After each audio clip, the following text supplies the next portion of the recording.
So sorry I don't come with closed captions, but you'll get used to my accent eventually. So I'm Lou McCaffrey from New York State DEC, and I'm really pleased to see so many friends and colleagues that I've made over the years that I've been here. And I just want to pay tribute to John Halfman. I'm always amazed at how much data he is able to put together. And although I might not always agree with all of his theories, I think that he does a wonderful job in putting it together and communicating it as well. And I also want to say that I hope Tengzen gets better soon, and I'm really looking forward to their presentation. So, what I'm going to be talking about today is harmful algal blooms, their current status, and it's going to be mostly across the state rather than focusing on Owasco. I'm going to talk about the HAB monitoring program that we have at DEC and how volunteers have helped immeasurably in putting that together. I'm going to talk about the Governor's HAB initiative, which has brought an enormous focus to the harmful algal bloom problem and has brought quite a lot of money to it as well and continues to do so. I'm going to talk in brief about controlling the causes, and I'm going to make that short because John has already alluded to that, and we've got some great speakers later on talking about the origins of nutrients and how to limit those.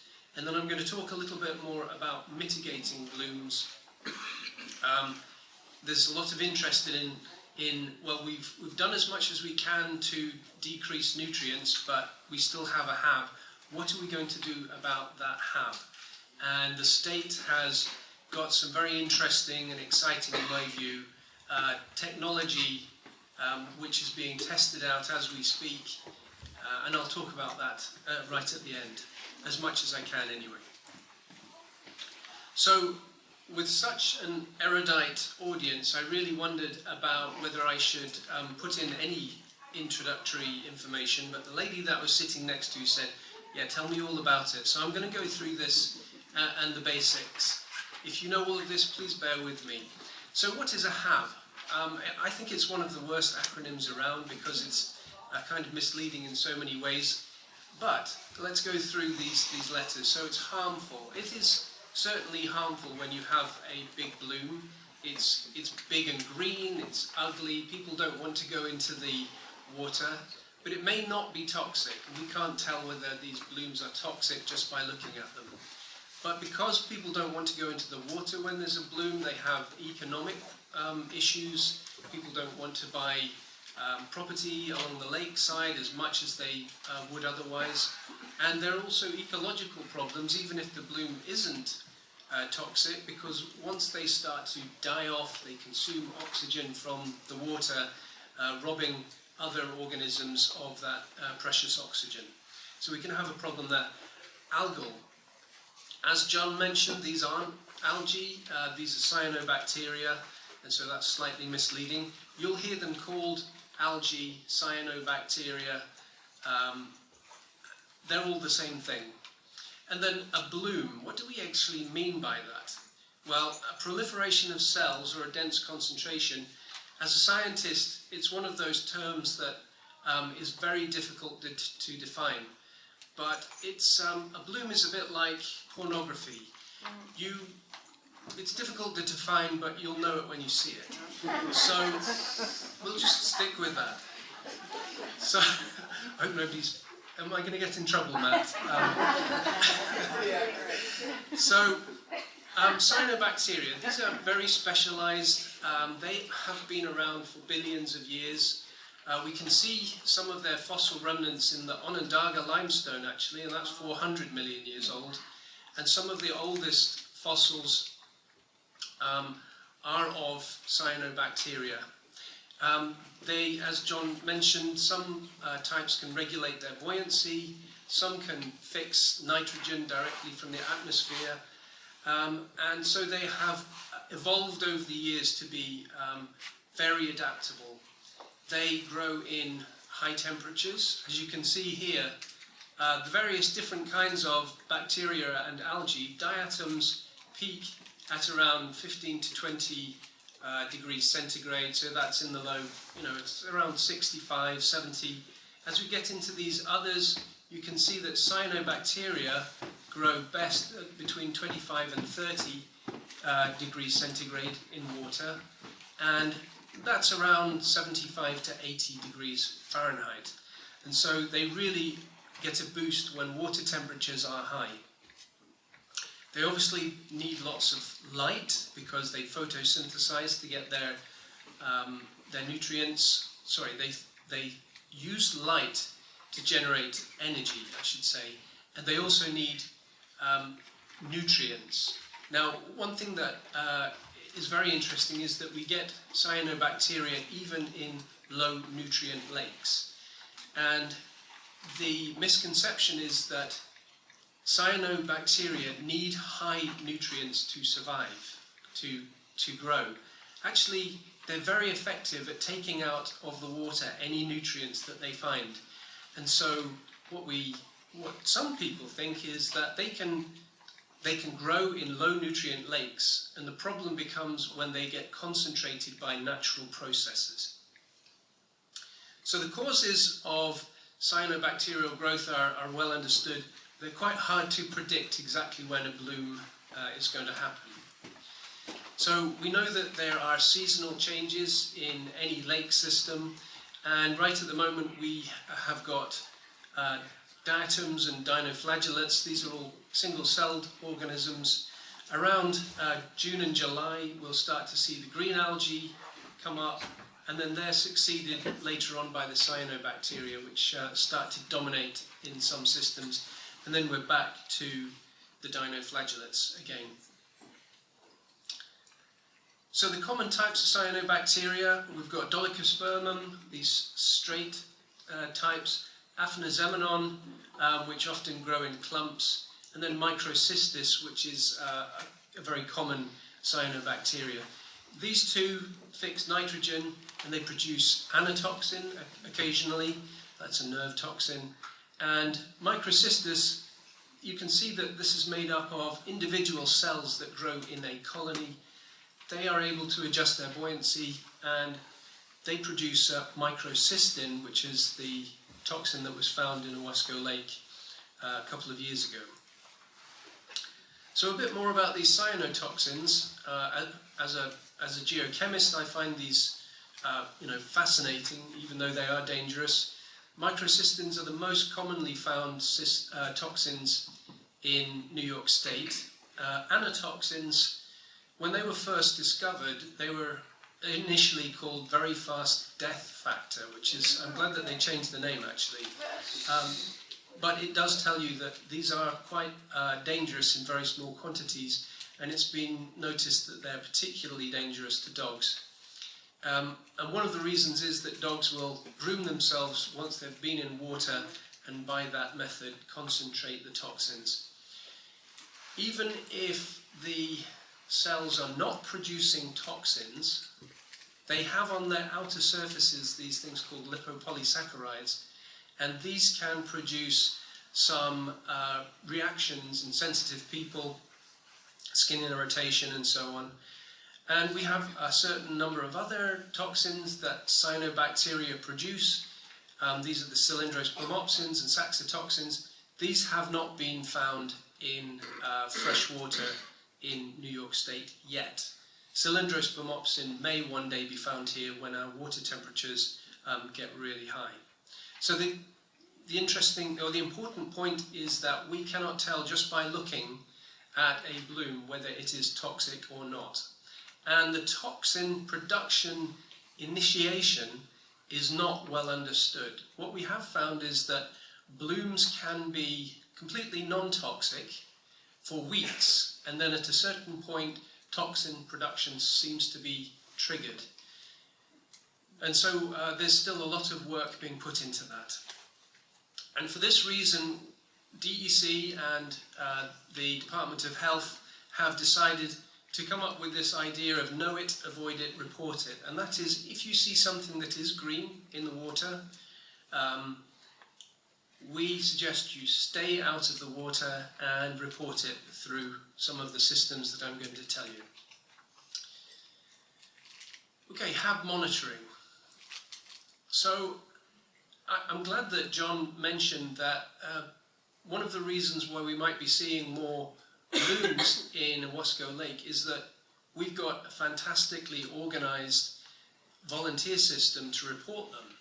And internet searches over the last 15 years have shown a great interest, a great increase in the number of searches for algae bloom.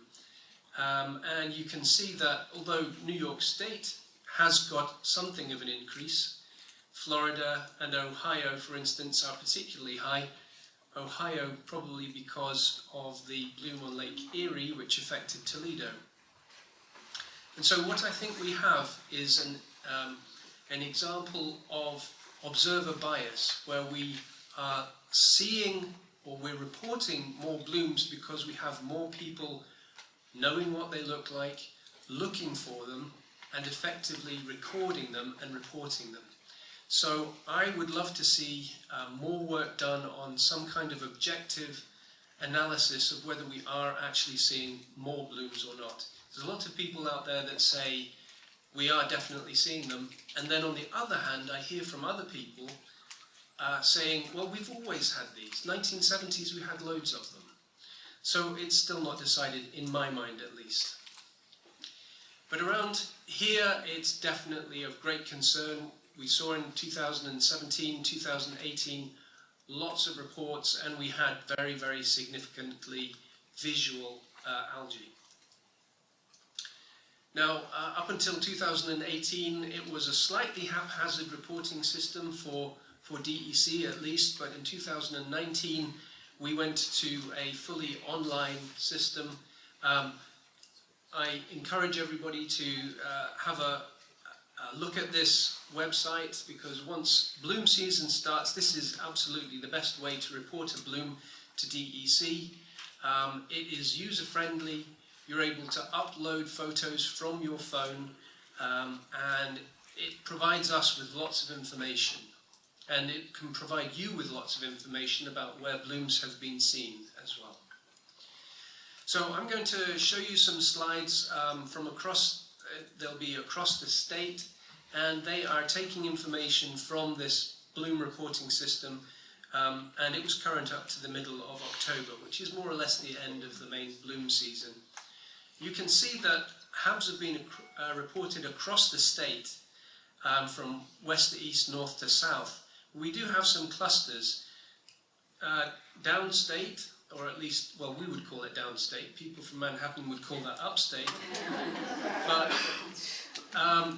we've got a cluster down there, and we've got very few blooms in the Adirondacks. But I want to stress again, we've got very few reported blooms from the Adirondacks. It might be that people are on vacation, they don't have cell phone coverage, they might see a bloom, but they can't report it, or they think, hey, I'm on vacation. But we've got lots of cell phone coverage downstate, we've got people who are concerned and so on. And we've got lots and lots of blooms reported from the Finger Lakes, and I think part of that is that we have got, we've got the best volunteer networks in the state and probably in the country looking for blooms and reporting them. So these are blooms characterized by whether the lake has got a water supply or not, and you can see that it looks like the Finger Lakes in particular are affected. I'm going to move on. I don't think that they are any more affected than other lakes with water supplies, but we've got a very good reporting system. This is just a slide that shows you the size and number of reporting systems that have been organized by lake associations. And most of the Finger Lakes have some kind of monitoring system, and Cayuga, Seneca have got very large ones, but I would say for the size of the lakes, Owasco and Atisco have got very, very significant systems. Now I'm going to show you a series of slides. This is effectively an animation, and I'm going to set this up a little bit so that you can see what's happening as we go through it. I've got 14 weeks of data that I'm going to go through 1 week at a time. You can see that the time period is up here from the end of June in this case to the beginning of July, and that is going to step through in time. The open circles are reports or observations from lakes that were made but there was no bloom. And from a scientific point of view, I'm interested in these because it indicates that yes, somebody went out there, and no, there was not a bloom. As opposed to, we don't know whether anybody was looking for blooms up here and just didn't bother reporting them. So that's important to me. We also have a whole series of other symbols here. You can see that we've classified them in terms of suspicious, confirmed, or confirmed with high toxins, which I think is self-explanatory. So let's go through, and you can either try and look at the whole of the Finger Lakes or just concentrate on your lake of particular interest. So as we go through, you can see that there's mid-lake samples. These tend to have been taken by the CSLAP volunteers. Have we got any CSLAP volunteers here today? Anyway, I do want to pay tribute to them. That's the Citizen Statewide Lake Assessment Program. Produces very good data usually. Right, so here we are into July, middle of July. You can see that Cayuga, the volunteer system, has started. Owasco has already started, not seeing any blooms there. Into the beginning of August, obviously Seneca has started. Then we're starting to see some sporadic reports of blooms as we go through July. Now, end of August into September, you can see that we're starting to get reports along Seneca, mostly along the east shore, sporadically across Cayuga, but we're starting to see around Owasco reports of blooms with high toxins. Now, Seneca has started to bloom on both shores, and here we are. We've more or less finished the bloom season by the end of September. So this is basically a summary slide of harmful algal blooms in the Finger Lakes, and it shows you the extent, the size of the blooms that were reported. Now, this is basically a 4 or 5 stage scale that we're using, and once again, as a scientist, I think that this could be improved. It's the only one that we have at the moment.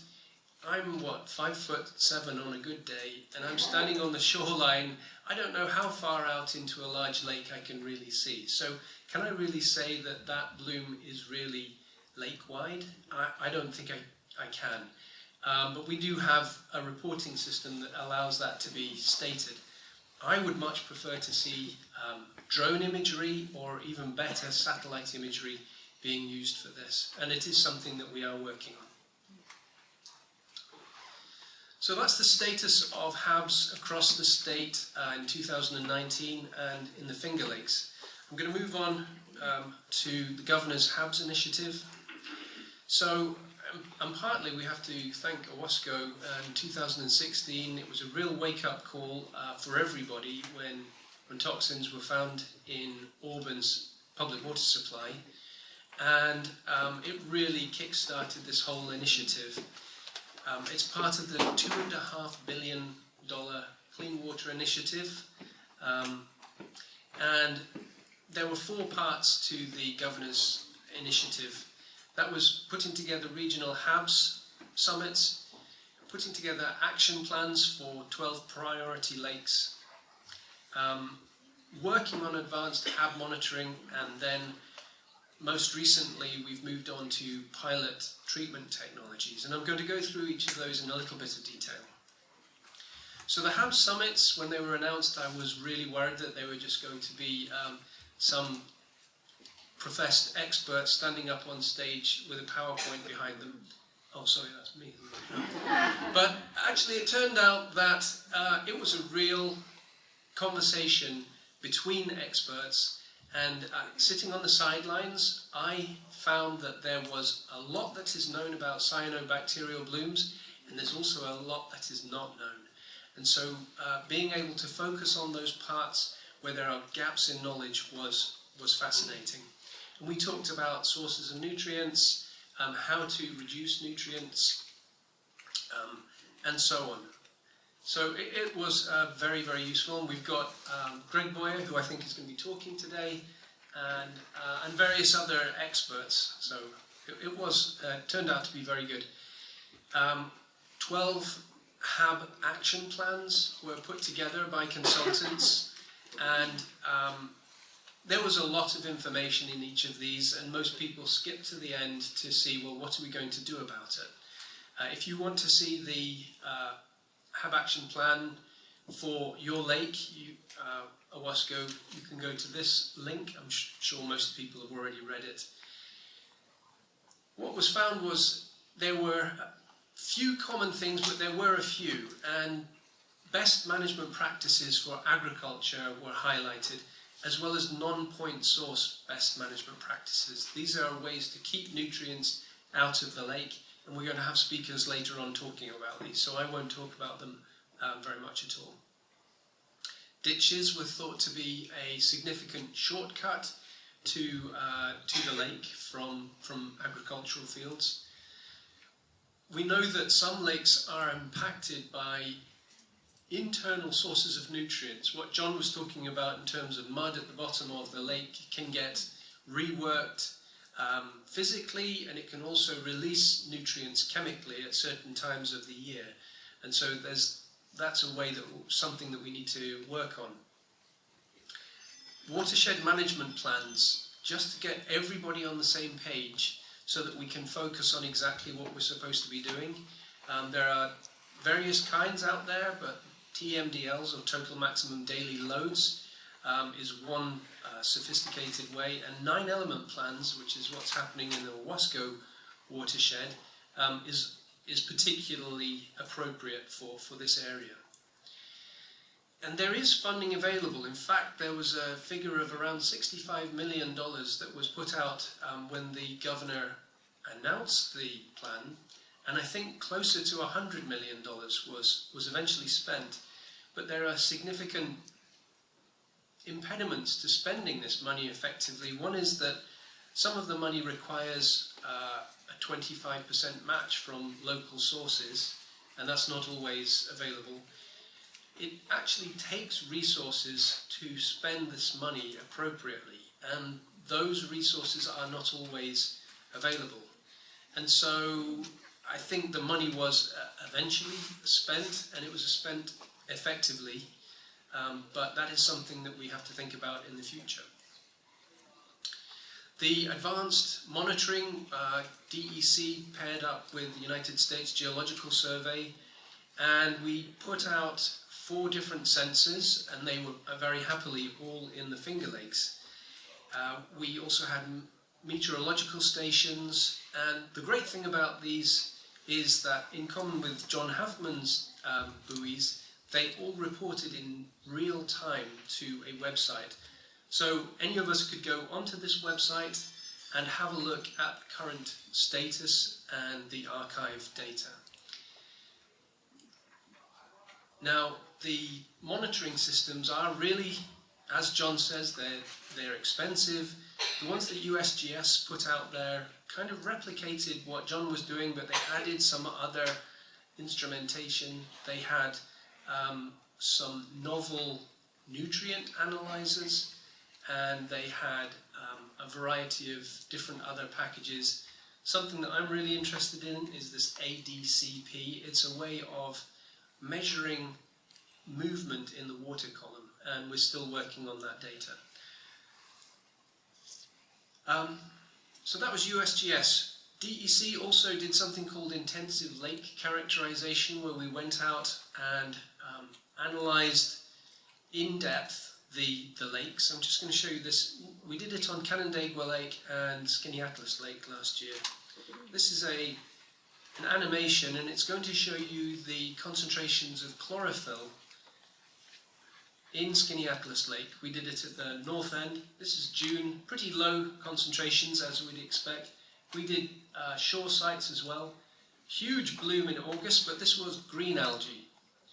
We started to see in early September the cyanobacteria. We noticed that actually there were high concentrations in the middle of the lake and lower concentrations around the shoreline.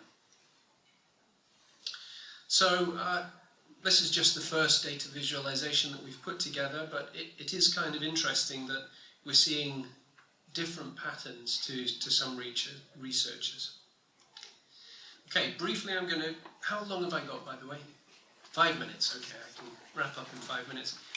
So we're interested in controlling the causes. As part of the HABs initiative, we had Tony Leonardo from O'Brien and Gear look through a lot of the data, and at the New York State level, it was found that harmful algal blooms are highly correlated, obviously, with total phosphorus. Polymixis is the state where a lake mixes frequently during the summer. Dry-sennid mussels, so quagga and zebra mussels, are very correlated. We think that part of that is they selectively graze. They take in everything that's in the water column, but then they spit out the cyanobacteria without digesting them, allowing the cyanobacteria to be, well, they live, but they also have fewer grazing pressures and they have fewer competition. And they also can transform total phosphorus or particulate phosphorus to a more biologically accessible version.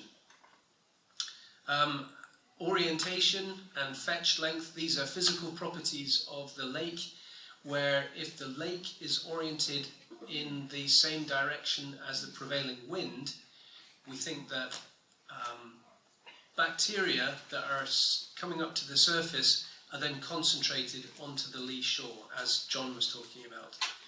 And then at a lake level, we found that temperature of the water has a major effect, and then local weather conditions. I think some of you have probably seen this, that increased rainfall or wind followed by a calm period definitely seems to have an effect on the prevalence of HABs. And there are good physical and chemical reasons why that would be the case.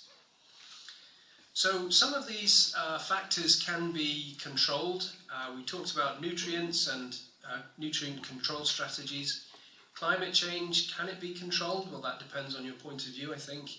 Lake circulation, we're talking not about the gross circulation around a large lake like this, but lake circulation from top to bottom. We can change that in small part. And then human behaviours can be changed as well. What we can't change is lake morphology and the short-term weather phenomenon. And invasive species currently fit into both of these strategies. There is no way of getting rid of quagga and zebra mussels over a large lake at the moment. Now, in my last 4 minutes, may I have 4 minutes? I'm going to talk about mitigating blooms. So Hans Perl was one of the experts that came to the HABs Symposium, and this is a slide from one of his publications. It's got all the different kinds of strategies that you might try and use. I've talked about many of them. They all have advantages and disadvantages. And since I'm running out of time, I'm not going to go into too much detail on all of these, but just to talk about the mitigation efforts that New York State DEC has been piloting over the last couple of years. We've tried nutrient inactivants, so some of you will have heard alum is one of those. Hydrogen peroxide has been tried out. We have really done a lot of work on ultrasonic devices. Those were the ones that were used in Owasco a couple of years ago. And then dissolved air flotation is not a new technology. It's used quite a lot in wastewater treatment plants, but it is new for the treatment of cyanobacteria in lakes. So we did a lot of field work and we learned lots of lessons. New York State is is a pioneer in a lot of this. I won't go through all of the lessons learned, apart from to say that we think that monitoring beforehand and after are key to really working out whether these technologies are effective or not, the time of application of some of these items, and nutrient inactivation, which is possibly one of the more expensive technologies, that can also be very tricky, and we suspect that it's got a short time that it is effective. So my penultimate slide, almost penultimate slide, HABs mitigation 2.0.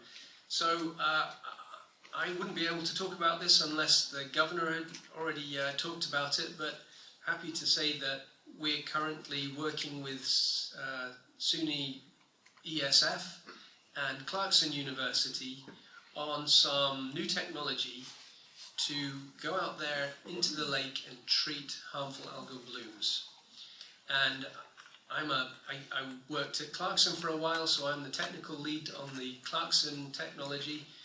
It's now patented, and we are going out and testing some of this technology to see if it is really going to be effective. And New York State is not alone in being concerned about this. The federal government has also put in quite a bit of effort to have a look at what can be done. So this dissolved air flotation puts air, very fine bubbles into the water. It floats the cyanobacteria up to the surface where it's skimmed off. And the question that we heard from an audience member is, well, what do you do with that stuff?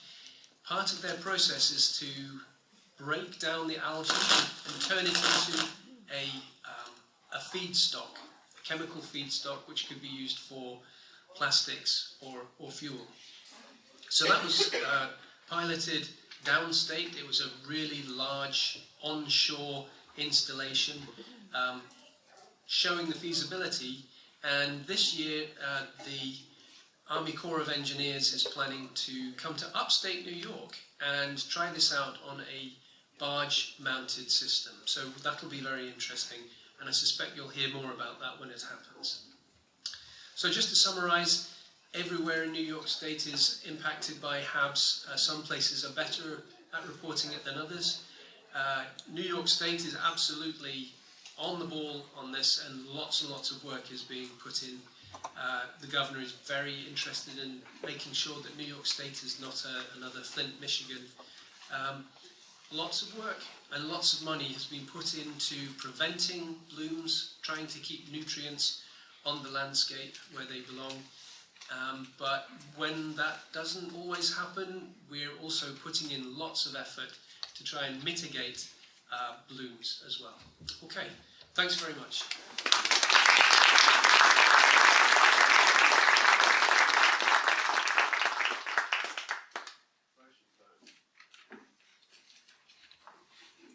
Can polysaccharides cause breathing problems along with skin irritation?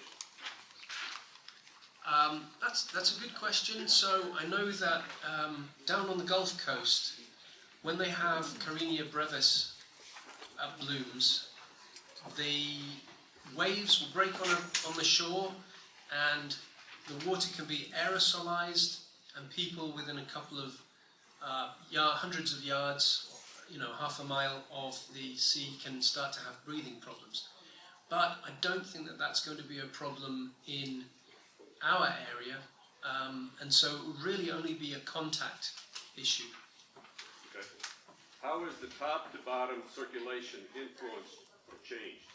Yep, so there's a couple of different ways that you can change top to bottom circulation. You can either use pumps and pump surface water down to the bottom, or bottom water up to the top, or you can use a stream of bubbles to, from the bottom, the bubbles will come up to the surface and they entrain water and start a circulation that way. It is quite a local phenomenon.